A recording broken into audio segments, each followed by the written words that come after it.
Magandang gabi mga momshi! Naghahanap ba kayo ng perfect galaan para sa inyong pamilya ngayong Pasko? Pwes tara, subukan nating mamasyal dito sa Tata Cielo sa Valenzuela City. Isa itong magandang lugar na talagang bagay na bagay para sa pamilya, lalo na kung may mga bata. Pagdating pa lang namin doon, ramdam na agad ang Paskong Pasko. May mga palamuti, makukulay na ilaw, at syempre may mga pambatang galaan tulad ng mini rides, at bubble snow, at photo spots na sobrang cute. Tuwang-tuwa ang mga bata, halos ayaw na nilang umuwi.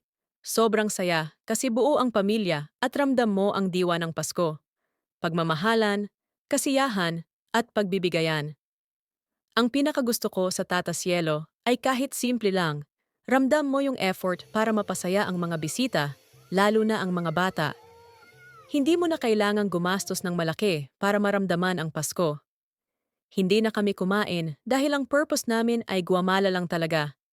Sa totoo lang, ang Pasko ay hindi lang tungkol sa regalo, kundi sa oras na ginugugol mo sa mga taong mahalaga sa'yo.